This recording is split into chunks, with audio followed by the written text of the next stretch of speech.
Europe से तो daily भी बात होती है और उनसे बोलता भी है भी आप एक तो नशा से दूर रहो और एक यहाँ गौशाला में जुड़ जाओ। सुबह टाइम मिले या शाम को टाइम मिले, एक टाइम या दोनों टाइम शाम को या सुबह आओ गौशाला में और वहाँ सेवा भाव से आओ तो सेवा करो। तो गौओं की सेवा है, उससे बड़ा कोई अपने धर्म में कोई सेवा बड़ी है ही नहीं। तो उनको बच्चों को तो हमारे तो यही कहना है भी गौशाला में आओ और नशे से दूर रहो और जो भी संगति बुरी संगति है उसको छोड़ो। धार्मिक प्रवृत्ति वहाँ मंदिर भी है, सब कुछ है, तो वहाँ थोड़ी सी दूसरों को शिक्षा मिले। एक जाएगा तो दूसरा देखने भी वो जा रहा है, तो हम भी चलते हैं इस हिसाब से जोड़ते रहे ना, तो गांव में माहौल भी बदल जाएगा और धार्मिक प्रवृत्ति हर बच्चे में आएगी तो वो आगे बढ़ेगा, तो आगे भी उसका जीवन अच्छा सफल होगा।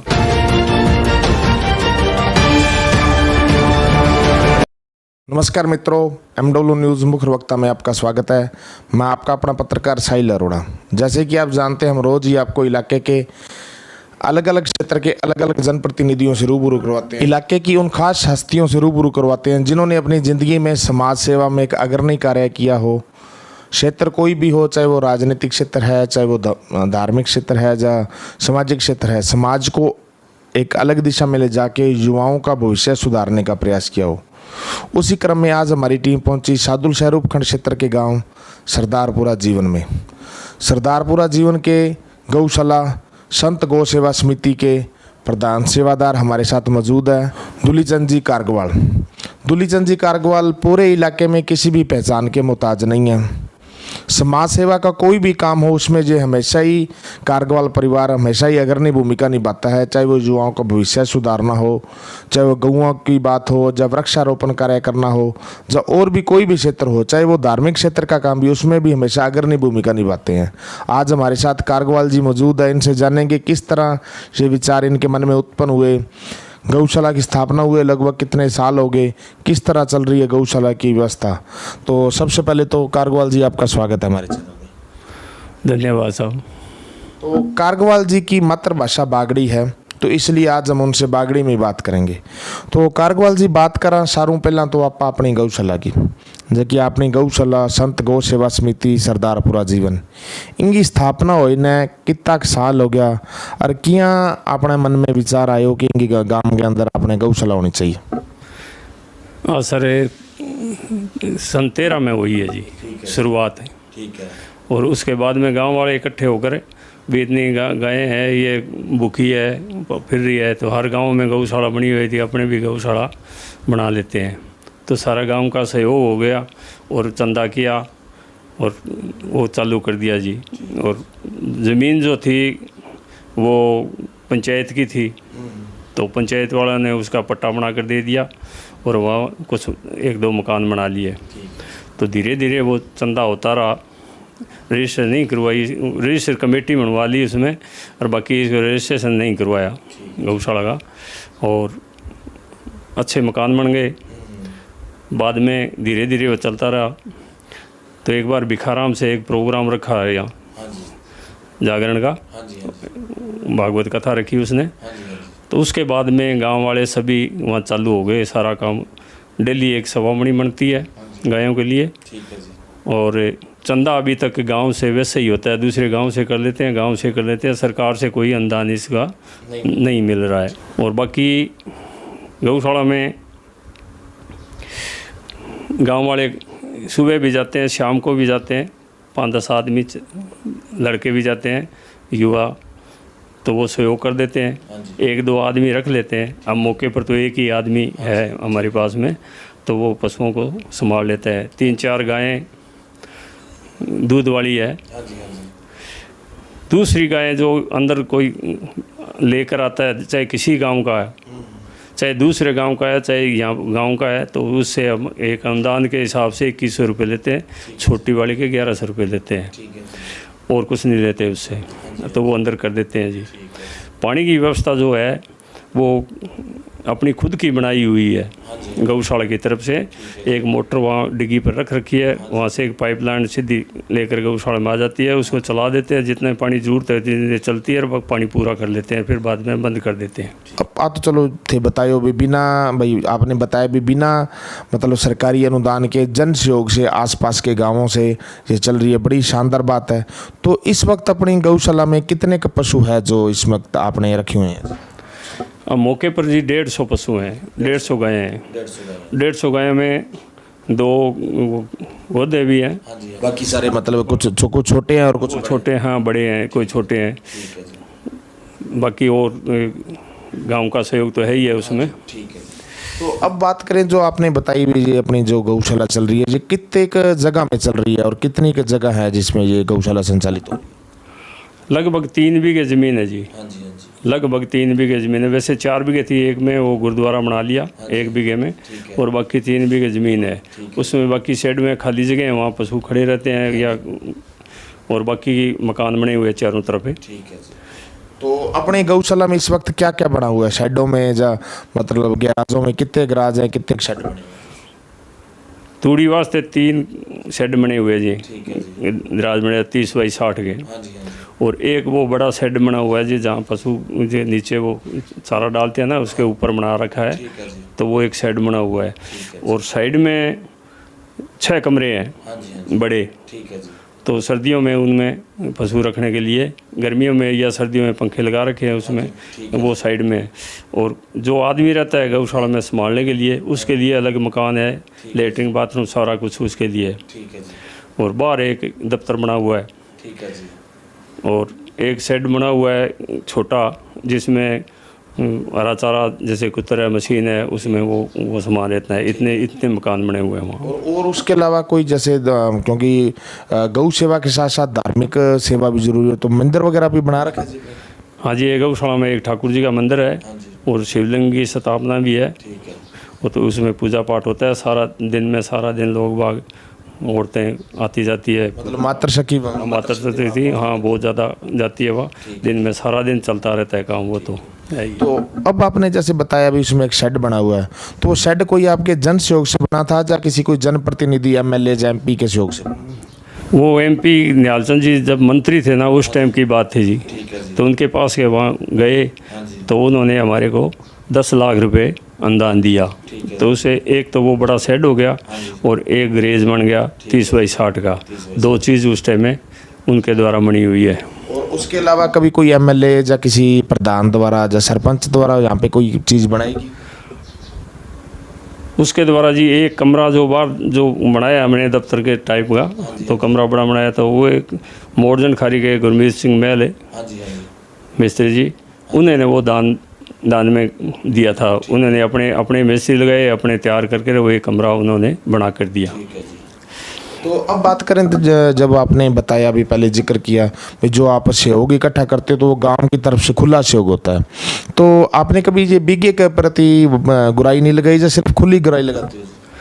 नहीं, खुली उगराई जी, बीघे पर नहीं है, खुली उगराई। वो 1 साल से 1 साल में ये सीजन आता ना हाड़ी का, तो उस टाइम में हम उगराई करते हैं गांव में, जितना श्रद्धा है उतना दे देता है। बाकी जैसे कोई मास्टर है, कोई कर्मचारी है, कोई अधिकारी है, वो थोड़ा ज़्यादा दे देता है, वो दूसरे वो कम दे देते हैं, कोई कणक डाल देता है, कोई नगद पैसे देता है, उस हिसाब से उगराई होती है जी।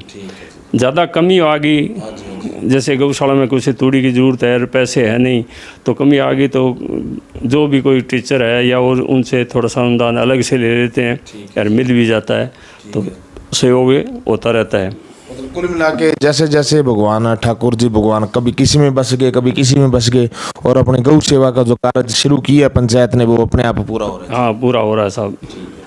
तो अब बात करेंगे जो अपने हरे चारे की व्यवस्था के लिए आप क्या आपने कोई खेतों में बीज रखा है या किस तरह करते हैं हरे चारे की व्यवस्था किस तरह करते हैं? हरे चारे के खेत में बिजाई वाला कोई काम नहीं हो रहा है, तो बिजाई वाला तो हम करेंगे तो वो खर्चा उतना ही पड़ जाता है। तो हरे जैसे अब सीज़न आ गया हरे वाला, ज्वार का सीज़न है, तो कोई आदमी है गणेशगढ़ से, वो हर साल ही वो ज्वार देता है हमारे को, तो वो अपने हिसाब से देता है। तो उसने अभी कल बात हुई है, तो वो कहता है जी 250 रुपये में कुंटल के हिसाब से आपके में मैं लाकर वहाँ आपके मशीन के पास में डाल कर जाऊँगा, तो तोल कर वो दे देता है 250 रुपये कुंटल के।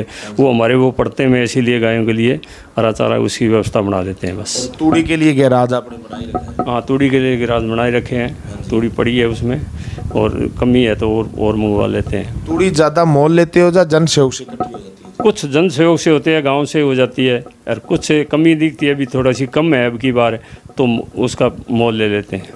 तो अब बात करें जैसे पीछे से अगर लंपी की बीमारी आई थी, तो उस लंपी की बीमारी में अपने गौशाला में कितने पशु लगभग उसमें प्रभावित हुए, और अब टीकाकरण वगैरह किस तरह चल रहा है जी? उस लंबी की बीमारी में जी कम से कम 100 गायें मर चुकी है उस बीमारी में।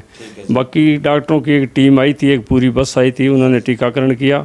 अभी बार कई बार अब पिछले दिनों आए थे, वो टीम आती है, वो टीकाकरण करके चली जाती है। और वो टीकाकरण करने के लिए आती है तो वो टांटिया हॉस्पिटल वाले वो भेजते हैं, तो वो टीकाकरण करके चले जाते हैं।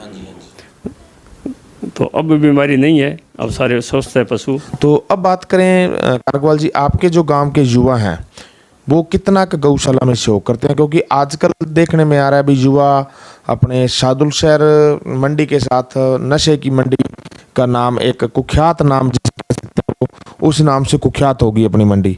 तो नशे का प्रभाव आपके गांव पर कितना देखने को मिलता है, और गौशाला के साथ या गौ सेवा के साथ कितना के जुड़े हैं युवा?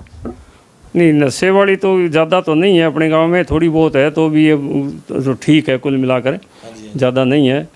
परंतु बच्चे जो है ना, युवा, वो अपना अच्छा सहयोग करते हैं, दोनों टाइम जाते हैं, गौ की सेवा करते हैं, और सेवा भाव भी है उन बच्चों में।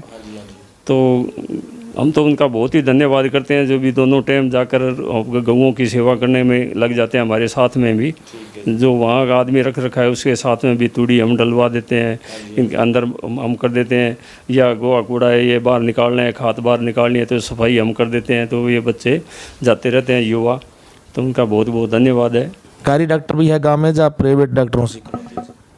हाँ, वैसे कोई तो किसी गाय के अलग से कोई गड़बड़ हो जाए कोई, तो गांव का ही डॉक्टर है, गांव में सरकारू है, तो उसको बुला लेते हैं, वो टीका लगाना है या कोई दवाई देनी है वो देकर चला जाता है।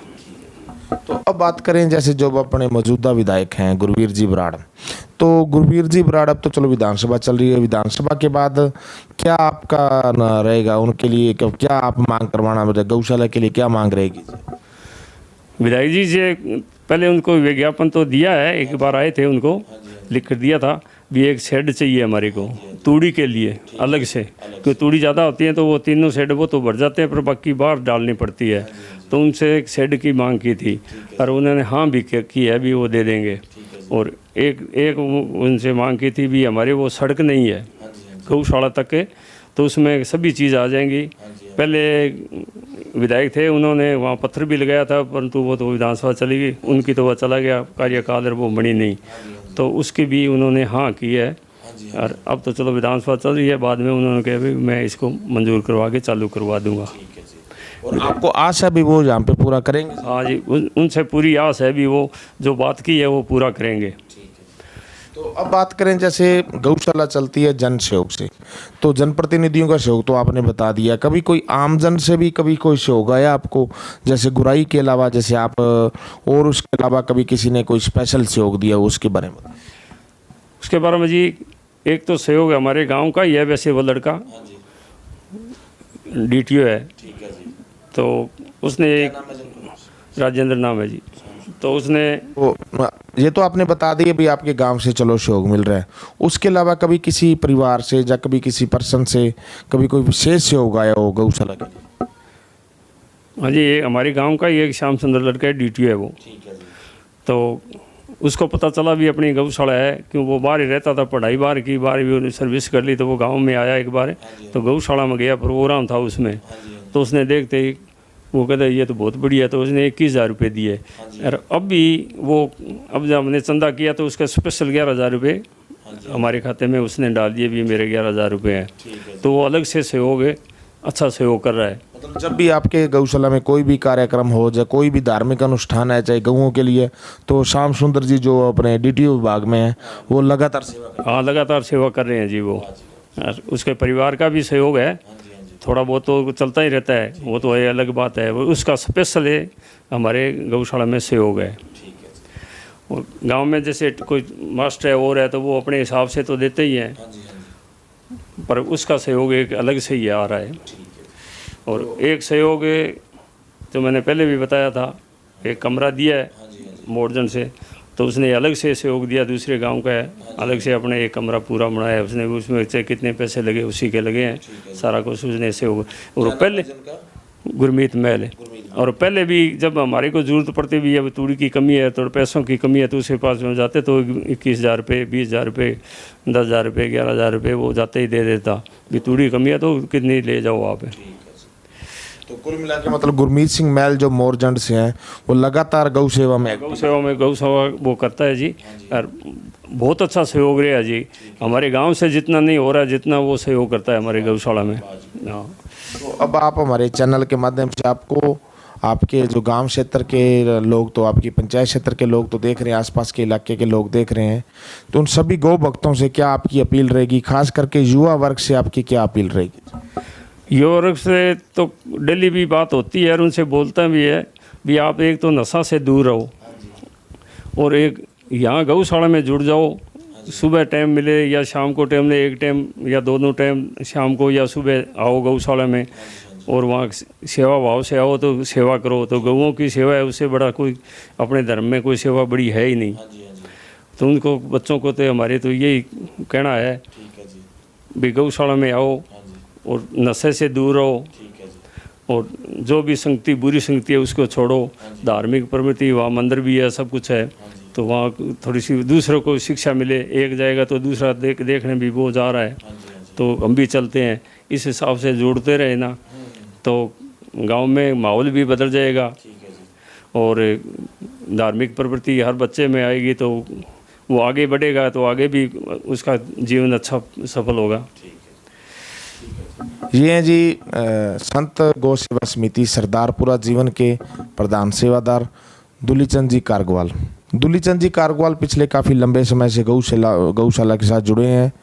पिछले 3 सालों से गौशाला में प्रधान सेवादार की भूमिका अदा कर रहे हैं। और पूरा ये नहीं, पूरा का पूरा गांव, चाहे वो बच्चे हैं, बूढ़े हैं, बुजुर्ग हैं, मातृशक्ति हैं, महिलाएं भी गौशाला में समय समय पर जाती है, क्योंकि ठाकुर जी का मंदिर बना हुआ है वहाँ पे और शिव भगवान का शिवलिंग लगा हुआ है। तो धार्मिक जुड़ाव के साथ साथ वहाँ पे सामाजिक सेवा भी करते हैं और इसी तरह की कृपा भगवान इनकी गौशाला पे बनाए रखे। छोटा सा गांव है लेकिन बड़े ही शानदार ढंग से गौशाला चल रही है, बिना सरकारी अनुदान के गौशाला चल रही है और सारी की सारी जन सहयोग से चल रही है। चैनल के माध्यम से युवाओं से अनुरोध कर रहे हैं भी आप नशे से दूर रहें, असामाजिक तत्वों से दूर रहें और धार्मिक कामों में जुड़ें, सामाजिक कामों में जुड़ें, गौ सेवा के साथ जुड़ें, जिससे कि आपका जीवन सफल हो और आपका जो भविष्य है वो उज्जवल हो। और अच्छी पढ़ाई करें, अच्छी शिक्षा प्राप्त करके गांव का, अपने समाज का, अपने माता पिता का नाम रोशन करें और गौ सेवा में निरंतर सहयोग करते रहें। ठीक है जी, MW न्यूज़ में समय देने के लिए धन्यवाद।